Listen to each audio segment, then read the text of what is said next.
وہ کچھ سور کے رہنے والے نہیں تھے کہ علاقے کا نام سور ہو۔ سور کہتے ہیں بیل کو، عربی میں بیل کو سور کہتی ہیں۔ تو حضرت جب مسجد میں داخل ہوئے تو ان کی توجہ کہیں اور تھی۔ جو اللہ والے ہوتے ہیں ان کی پکڑ بھی بڑی جلدی ہو جاتی ہے۔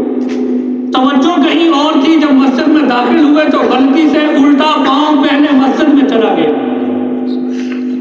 جیسے ہی وہ پاؤں رکھ کے مسجد میں داخل ہوئے، فوراً غیب سے ندا آئی، یا سور، اے بیل یہ کیا کر رہا ہے؟ پتہ ہے کس گھر میں داخل ہو رہے ہو؟ فوراً وہیں پہ اللہ رب العزت کے سامنے گر گئے، معافی مانگی، واپس نکلے اور دوبارہ پھر سیدھے مسجد میں داخل ہوئے۔ تو آپ کا نام ہی وہاں پہ آپ کے نام کے ساتھ سوری لگ گیا۔ یہ انگلش والی سوری نہیں ہے، عربی والی ہے، سفیان سوری۔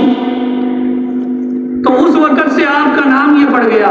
تو میرے محترم دوستو، تو ڈاکٹر صاحب فرماتی ہیں کہ میں جب بھی کوئی کام کرتا ہوں میرے دل میں فوراً القاء ہو جاتا ہے کہ اللہ کے نبی صلی اللہ علیہ وسلم نے یہ کام ایسے کیا تھا، لہذا میں بھی وہ کام ویسے ہی کر دیتا ہوں۔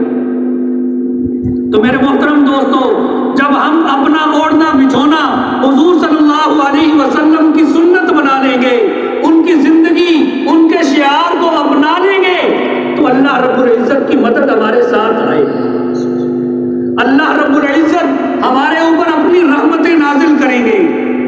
آپ یہ آزما کے دیکھنے میں آپ سے کہہ رہا ہوں کہ درود شریف پڑھیں، آپ 1 مہینہ درود شریف پڑھ کے دیکھ لیں، آپ کو وہ انوار و برکات اپنی آنکھوں سے نظر آئیں گے۔ آپ یہ کہیں گے یار یہ کام ایسے ہوتا تھا، آرام سے ہو جاتا ہے یار۔ آپ پڑھ کے دیکھیں ایک مرتبہ، دن میں آپ مسلسل درود شریف پڑھ، چلتے پھرتے آپ درود شریف پڑھیں۔ ضروری نہیں ہے کہ آپ جو ہے وضو کر کے تسبیح پڑھ کے چارپائی پہ بیٹھ جائیں، ایسا نہیں ہے، نہ یہ کوئی قید لگائی ہے شریعت نے۔ آپ چلتے پھرتے درود شریف پڑھ لیں اور کوشش کریں کہ ہمیشہ باوضو رہیں۔ باوضو رہنے کے اپنے فائدے ہیں۔ جو انسان باوضو رہتا ہے وہ گناہوں سے بچا رہتا ہے اور اللہ رب العزت کے اتنا قریب ہو جاتا ہے۔ حضور صلی اللہ علیہ وسلم مسجد میں بیٹھے ہیں، آپ کے پاس جبریل امین تشریف لائے۔ اب حضور علیہ السلام ان سے باتیں کر رہے ہیں تو مسجد کے سامنے والے دروازے سے باہر سے حضرت ابو ذر غفاری رضی اللہ تعالی عنہ گزرے۔ تو جبریل علیہ السلام کی نظر ان پر پڑی تو آپ نے حضور علیہ السلام سے عرض کیا، یا رسول اللہ صلی اللہ علیہ وسلم، یہ آپ کے صحابی ابو ذر نہیں گزرے؟ تو آپ نے ارشاد فرمایا، ہاں وہی گزرے ہیں، لیکن جبریل تجھے کیسے پتا کہ یہ ابو ذر ہے؟ تو جبریل علیہ السلام نے عرض کیا، یا رسول اللہ، ان کے چرچے تو آسمانوں پہ ہوتے ہیں، یہ تو سارے فرشتوں کو پتا ہے کہ یہ ابو ذر ہے، آپ مجھے کہہ رہے ہیں مجھے کیسے پتا؟ تو پوچھا کہ کیسے، ان کا کیا عمل ہے جس وجہ سے ان کا ذکر آسمانوں پہ ہوتا ہے؟ تو جبریل عرض کرتے ہیں، یا رسول اللہ صلی اللہ علیہ وسلم، آپ کا یہ وہ صحابی ہے جو ہر وقت باوضو رہتا ہے، پاک رہتا ہے ہر وقت۔ جب وضو میں رہیں گے تو پاک رہیں گے، اور جب پاک رہیں گے تو اللہ کے ذکر کی توفیق ہوگی، گناہوں سے بچیں گے، اللہ رب العزت کے ذکر کی توفیق ہوگی۔ آپ باوضو رہیں، ایک دن رہ کے دیکھ لیں، آپ کو پتہ چل جائے گا۔ بار بار آپ کے ذہن میں، آپ کے دل میں خیال آئے گا، یار میں وضو سے ہوں، میں یہ کام کیا کروں؟ آپ خود دیکھیں، ہم وضو کرتے نماز پڑھ کے جاتے ہیں نا باہر، کوئی بندہ کو یار ہوں نماز پڑھ کے آئے وضو سے میرے کام کرتا پھر جا، ایک دوسرے کو یہی بات ہوتی ہے۔ تو انسان گناہوں سے بچ جاتا ہے۔ اب اگر ہماری نیت ہے گناہوں سے بچنے کی تو ہم باوضو رہیں نا، باوضو رہیں، حضور صلی اللہ علیہ وسلم پر درود شریف پڑھیں، پھر دیکھیں کہ ہماری زندگی میں انوار و برکات کیسے آتی ہے، پھر دیکھنا ہمارے کاروبار میں برکت کیسے بڑھتی ہے۔ یہ آزمودہ ہے کہ آپ درود شریف کثرت سے پڑھیں حضور علیہ السلام پر، آپ کو حضور علیہ السلام کی زیارت نصیب ہو جائے گی۔ ایک مسلمان کے لیے اس سے بڑی نعمت اور کیا ہے کہ جس کو حضور علیہ السلام کی زیارت ہو جائے۔ ہمارے رانا عبدالغفار صاحب، اللہ جنت نصیب کرے، وہ ہر وقت بیٹھا درود شریف پڑھتا رہتا تھا۔ جانتے ہیں آپ، ناصر بھی جانتا ہے، اپنی چارپائی میں بیٹھے ہوئے ہر وقت درود شریف پڑھتا رہتا تھا. میں ایک دن ان کو ماما یار تو اتنا درود شریف پڑھنا ہے کدی تینوں اللہ کے نبی کی زیارت ہوئی؟ کہتا یار یہ بس یہ آپس کی گلا میں تو رہن نہیں دے گا. میں نہیں پھر بھی میں نے بھی اس وقت تازہ پڑھا تھا آپ علیہ السلام کی نشانیاں کہ کیا ہے آپ کا جسم کیسا تھا. کہتا یار مینوں ایک بار نہیں مینوں کئی بار زیارت ہوئی.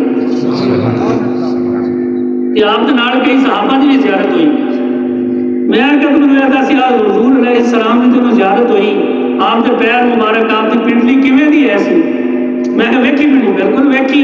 میں یار کیویں دی ایسی؟ اس نے مجھے بتایا کہ اس طرح کے تھے ہاتھ آپ کے اس طرح کے تھے جیسے ہم نے پڑھا ہے کتابوں میں. آپ یقین مانیں کہ ویسے ہی وہ مجھے بتا رہے تھے کہ آپ کا چہرہ ایسا تھا, آپ کے بال ایسے تھے, ہاتھ مبارک ایسے تھے. میں نے پنڈلی دیکھی, پنڈلی آپ کی ایسی. مسلمان کے لیے اس سے بڑی نعمت اور کوئی نہیں. جس کو دنیا میں ہی حضور علیہ السلام کی زیارت ہو جائے وہ تو جنتی آدمی ہے. تو اس درود کا فائدہ ہمارا ہے, آپ کو اس کا کوئی فائدہ نہیں ہے کہ آپ علیہ السلام کو ہمارے پڑھنے سے کوئی فائدہ ہو. ہم نہیں پڑھیں گے اور بہت پڑھنے والے, دوسری مخلوقیں بہت پڑھنے والی ہیں, فرشتے پڑھنے والے ہیں.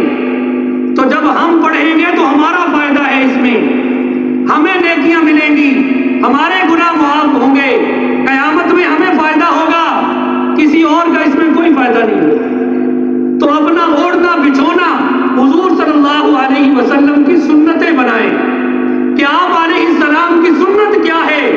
آپ پانی پیتے تھے تو کیسے پیتے تھے؟ ہم کیسے پانی پیتے ہیں؟ گلاس پکڑے چل میں چکر دے کی جاؤ. آپ علیہ السلام نے فرمایا پانی پیو, ٹھہر کر پیو, بسم اللہ پڑھ کر پیو.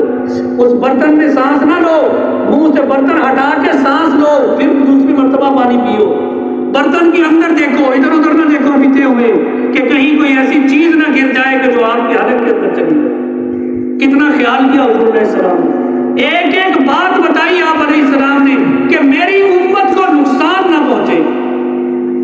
آپ علیہ السلام نے فرمایا کہ اگر آپ چھت پہ سوئے ہوئے ہوں تو بغیر منڈیر والی, بنیرے والی, بغیر بنیرے والی, بغیر منڈیر والی چھت پہ نہ سو.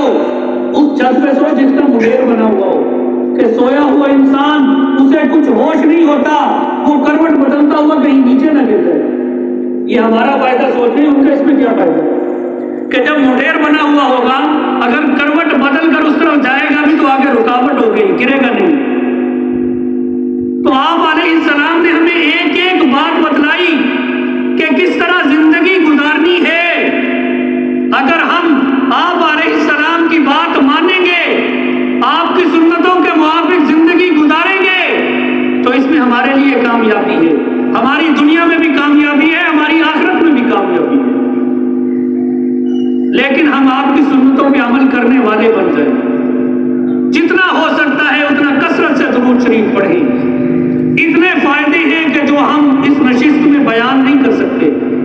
آپ علیہ السلام کی سنتوں کو اپنائیں, زندگی گزر جانی ہے, نہ معلوم کس مقام پہ زندگی ختم ہو جانی ہے, کچھ پتہ نہیں ہے. ابھی دیکھیں یہ نوجوان ہمارا فوت ہوا ہے تو اسے پتہ تھا کہ کیا ہونا ہے, زندگی تو ختم ہو گئی. یہی اگر ہم چلتے پھرتے اللہ کے ذکر میں ہوں گے, ہماری زندگی جائے گی تو اللہ کا ذکر کرتے ہوئے جائے گی. اللہ کا ذکر کرتے ہوئے جب روح قبض انصری سے پرواز کرے گی تو وہ سیدھا جنت میں جائے گی. نیک روح کو جب فرشتے لے کے جاتی ہیں, جب روح قبض ہوتی ہے اور فرشتے جب نیک روح نکالتی ہیں تو ان کے پاس ایک جنتی خوشبو والا کپڑا ہوتا ہے جس میں اسرائیل جب روح نکالتا ہے تو فرشتے اس خوشبو والے کپڑے کے اندر لپیٹ لیتی ہیں اور پھر وہ راستے پہ رکتے نہیں ہیں, پھر ڈائریکٹ اوپر جائے. پہلے آسمان پہ جاتے ہیں, فرشتہ پوچھتا ہے کون, وہ کہتا ہے جنتی آدمی کی روح ہے, دروازہ کھل جاتا ہے, کوئی سوال جواب نہیں. دوسرے آسمان پہ گیا, کون, فلاں آدمی آج جنتی روح ہے, دروازہ پہلے ہی کھل گیا. اسی طرح ساتوں آسمانوں کے دروازے کھل جاتے ہیں اور روح ڈائریکٹ جنت میں چلی جاتی ہے. اور اسی طرح اگر کوئی نعوذ باللہ اللہ معاف فرمائے کوئی گناہگار بدبخت انسان کی روح جب نکلتی ہے تو فرشتوں کے پاس اس کے لیے بھی کپڑا ہوتا ہے, لیکن وہ کپڑا بدبودار ہوتا ہے. اس کے اندر وہ روح لپیٹتے ہیں اور فوراً دنیا دنیا سے نکال دیتی ہیں. اتنا بدبودار کپڑا کہ اگر دنیا والے وہ سونگھ لیں تو وہ اس کے سونگنے سے ہی مر جائے. فوراً لے کے چلے جاتی ہیں. آسمان والا پوچھتا ہے کہاں؟ کہتے ہیں فلاں آدمی کی روح قبض ہوئی ہے. کیسا تھا؟ بڑا گناہ گار تھا. کیسے اس کے لیے دروازہ نہیں کھل سکتا؟ یہ یہاں سے نہیں جا سکتا. اس کا یہ مقام نہیں ادھر سے جانے کا، یہ راستہ نہیں ہے. اس کا مقام، اس کا راستہ دوسرا ہے. اس طرف لے کے جاؤ. لہذا فرشتے پھر اس کو دوسرے راستے میں لے کے جاتے ہیں. وہ راستہ آپ جانتے ہیں کون سا ہے. اللہ رب العزت ہم سب کو اس سے محفوظ فرمائے.